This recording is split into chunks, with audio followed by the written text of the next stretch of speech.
So UH-25C Retriever.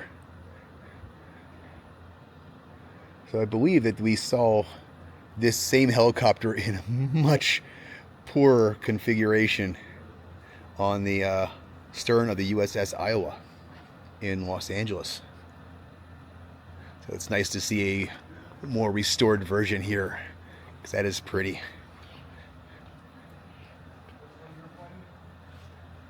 Let's see what we got over here. It's like a dive bomber. A Douglas A-24 Banshee, which is the Dauntless, yes.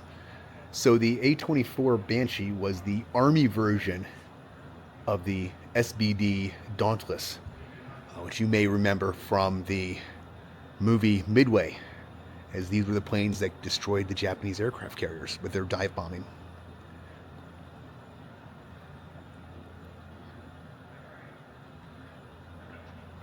But again, it didn't really, it's weird. It was really popular with the Navy for at least the first part of the war. But I believe these flew for the Dauntlesses flew for the duration of the war. But the Helldiver, which was supposed to replace it and was fielded in 1943, turned out to actually not be that good. And so they flew the Dauntlesses for the duration of the war.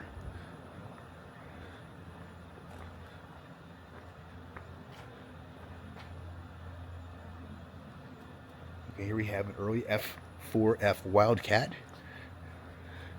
So this one,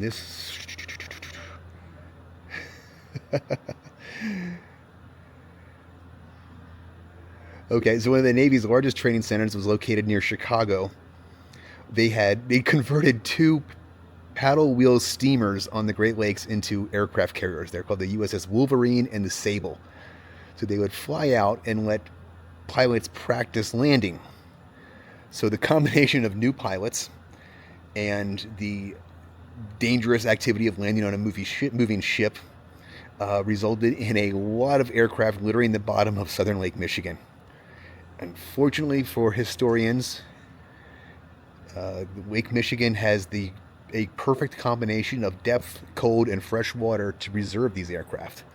So this is one of the aircraft that was rescued from the bottom of Lake Michigan.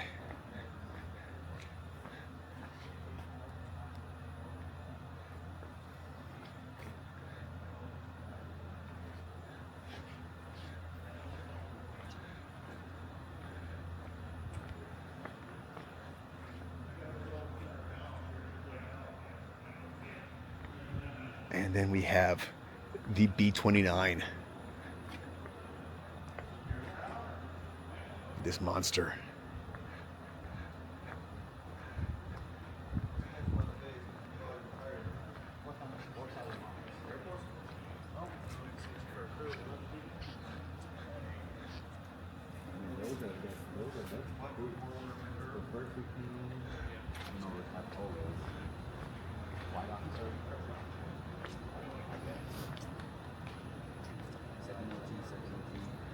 So this aircraft flew 32 combat missions over Japan, was placed in storage, reactivated in 1943 as a radar calibration aircraft, retired in 1959. It's on loan from the National Museum of the United States Air Force, which I think is the one in Dayton, Ohio. Erica's been to that museum without me when she did a cross-country trip a few years ago.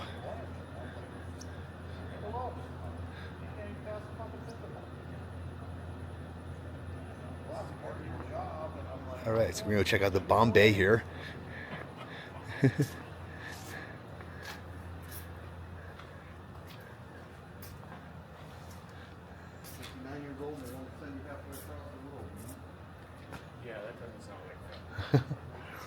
So 2 bomb bay doors. So this can carry a lot more bombs than the B-17 that it replaced.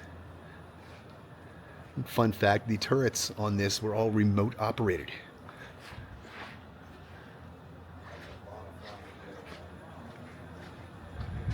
So you can see right here, this is one of the turrets. These are all remote operated from inside the aircraft and could actually raise and lower. So you could basically bring it inside the aircraft on the long portion of the flight, which would give it increased I don't want to say miles per gallon, but it would save on fuel, and then you could drop the turrets when it was time for combat.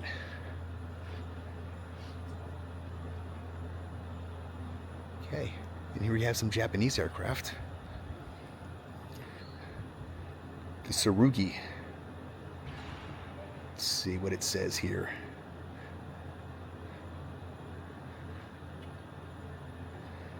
Okay, so they designed this. This was later in the. So this is designed in 1944 and flew in 1945. The idea was a very simple aircraft that could be very quickly and easily built by mostly unskilled labor. So this would be, most of the structure was wood or very thin steel. Did not have retractable landing gear. This landing gear would actually be dropped from flight after takeoff. None of these were actually used operationally. It was turned out to be very difficult to fly. So it was intended for unskilled pilots, but it turned out it could only be flown by very experienced pilots. Oops. Okay, so here we have an Oka. They call this it translates into cherry blossom. And this was a suicide rocket plane.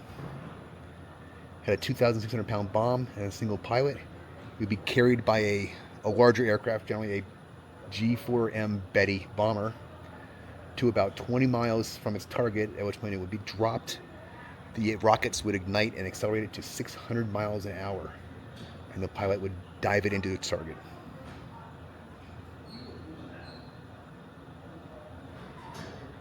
So it did manage to sink several aircraft, although the vulnerability of it is that the bomber had to get within 20 miles, and so most were shot down before they got that close.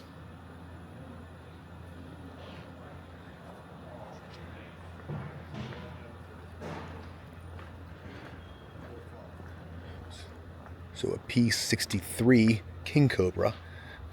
It was basically the improved version of the P-39 that we saw earlier. Despite the improvements, it still wasn't good as the planes currently in service. So most of these were actually delivered to Russia as part of the Lend-Lease program.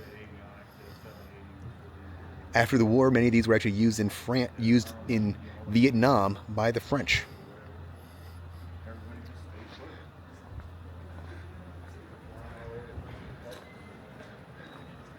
Here we have a P-51 Mustang, the iconic American aircraft of the European theater.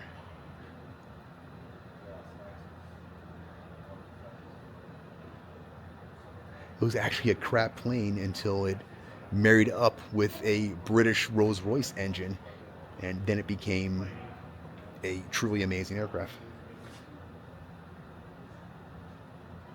This is a later model. This is the D version, which one of the features of that is the bubble canopy, which gave pilots better visibility.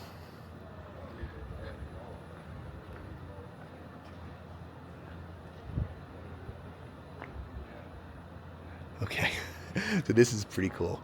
So we can see the kill markings there under the cockpit. So you can see he's got 7 German aircraft, 1 Italian, 1 Japanese, and 1 American. So story on that is he saw approaching a Douglas C-47, an American plane, attempting to land on a Japanese occupied island. Apparently the pilot was lost and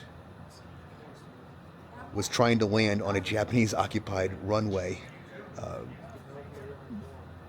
So it was, there you go, Louis Kurds saw this happening, and so he shot down the C-47 before it could land, and then they were able to be rescued by a PBY. So Kurds was awarded the Distinguished Flying Cross, making him the only pilot to receive a medal for shooting down a friendly aircraft. It's just kind of wild.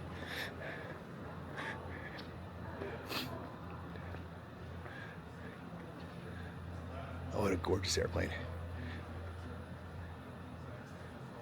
So the Douglas A-20 Havoc.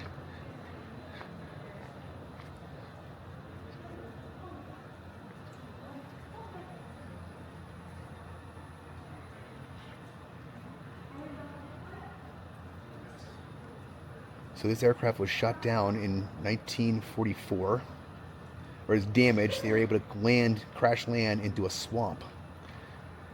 In 1985, the crash site was located by the Royal Australian Air Force. They were able to raise the plane out using a heavy lift helicopter. It was then taken to Australia, traded to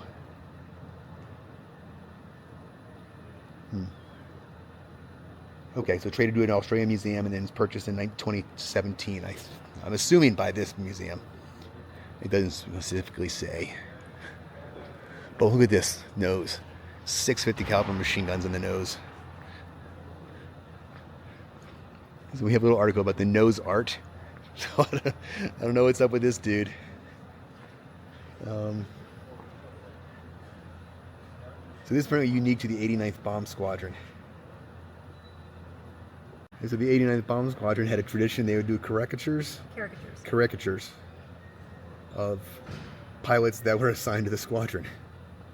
So the flag here has a couple examples.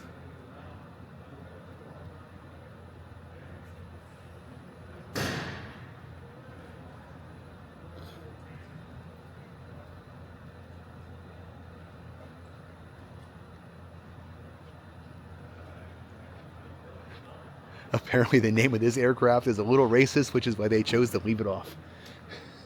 Oh, the casual racism of the 40s. All right. So here we have, this is one of my favorite planes, the F-4U Corsair. What a gorgeous plane that is. There's a TV show, I want to say it was the 60s, but it was made in the 70s, called Baba Black Sheep. And this is the aircraft featured in that show. Not the exact aircraft, but it was this model aircraft.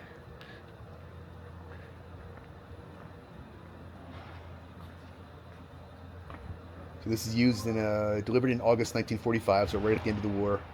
Uses a variety of Navy fighter squadrons until 1956 when it was sold to a private owner.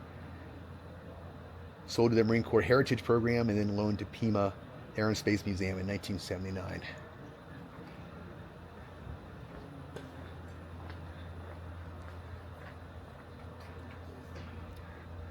It was designed as a Navy aircraft, and the intent was to fly it off aircraft carriers.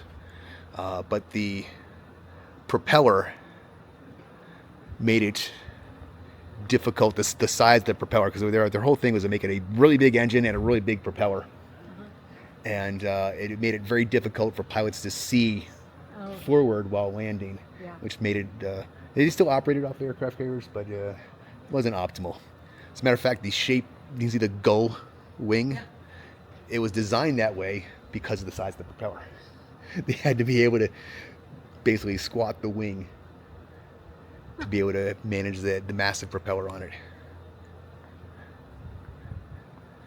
And here we have the Grumman F-7F Tiger Cat, the sequel to the F-8 Bearcat, which was the sequel to the Hellcat, which is a sequel to the Wildcat. You're sensing a theme here. Were they cats? They were cats. Oh.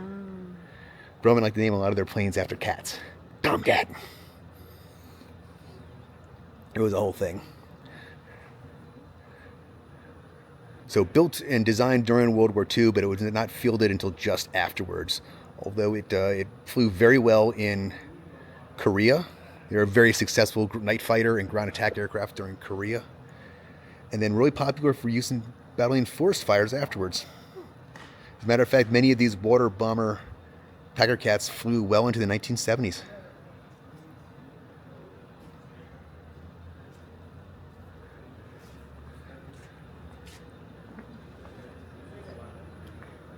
Oh, and they have the two MiG Alley planes. We talked about those a little earlier outside, but we have the MiG-15 and the Sabre right next to each other.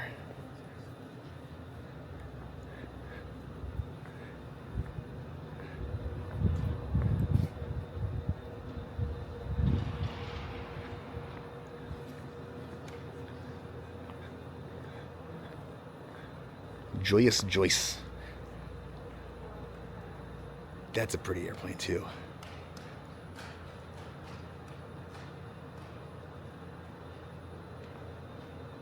So this aircraft actually flew in Korea. Served with various Air National Guard units until it was retired in 1959.